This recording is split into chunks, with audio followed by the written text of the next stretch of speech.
All right. Tennyson James Whiting, #1 in the world. All right. The purpose of this video is one in a series of 5 from just your old dad's perspective, my experience in watching and observing the professional level of play, and having raised a couple of awesome college level tennis players in Jerry and Tennyson, and Jerry and Nelson.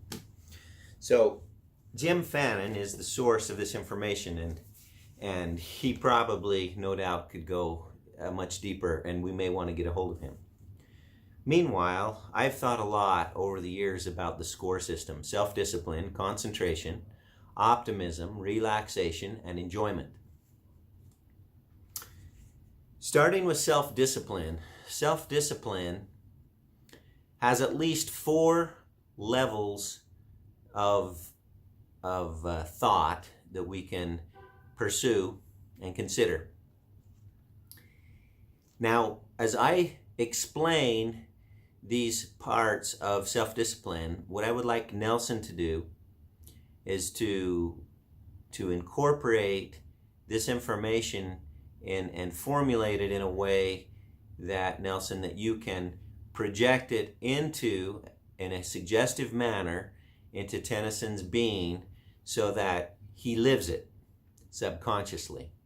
So that 5 to 10 minutes before he falls asleep at night, he's able to take these principles and run them through his mind right before he goes to sleep, so that he can practice these aspects of the SCORE system: the self-discipline, the concentration, the optimism, the relaxation, and enjoyment, on the court, in practice, on the court, in a match, in his fitness training, off fitness training, before he goes to sleep at night. So being able to have self-discipline, one needs a lifestyle of self-discipline, which Tennyson already has to a much greater level than the average person. The average person who might drink, might try drugs, try to smoke a little bit, Boris Becker smokes, of all people. Anyway, there are just a lot of lifestyle habits that Tennyson already has in living the word of wisdom as a member of the Church of Jesus Christ, that helps him greatly already. He has that advantage. But there are other things, to include a higher level of consciousness in the kinds of food that you eat, your nutrition, and to be fueling your body properly through the training process, which includes while you're practicing, while you're off the court, and during a match. So nutrition is something that you can consider as part of the self-discipline in your lifestyle. Now, let's talk about specific a mental jump from the level of play that you have right now, Tennyson, because Walter and I have discussed this for several months now, that you have a level of play, you have the ability with the tools that you have: serve, volley, retorno, that's world class. Now, Walter's convinced, and so am I, that you can be playing with #100 in the world right now. You're proving that you can play against a #200, 250, 300 in the world when you play Sean. And that you don't just go out on the court and get wiped out. You go out on the court and you win points and you win games. Now, how is it that you can go from winning points and being able to play ball for ball and have the same tools that they have? How can you go to a level of winning games, points, games, and sets and matches against these same players? The key is your mind. And this is where Nelson, I'm hoping that Nelson will be able to start giving you a daily lesson between now and the 22nd, when we leave to come back down to Guatemala. I know Nelson's busy. I'm happy to pay you, Nelson, to compensate you for your time. And I know that that isn't why you're not making time for him, because you have so many other things. But maybe we can figure out some babysitting situations or something else where we can free up an hour each day. 5, 10, 15 lessons would just be fantastic if you can go through the different aspects of the score system with Tennyson. So Walter and I are convinced that all of the physical aspects of the sport, Tennyson has the tools. What he needs now is to develop his mind to a level of confidence that Tennyson, yes, you can win. You can win these points. You can win these games. Now, supposedly, and from what I've studied and understand, the 5 minutes prior to falling asleep is a great time to feed your subconscious mind.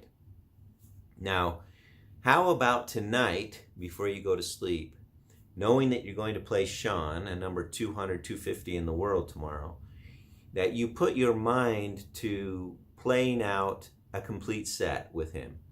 Let's just play one set, which involves 4 points, 1 game, and they're all points that you win.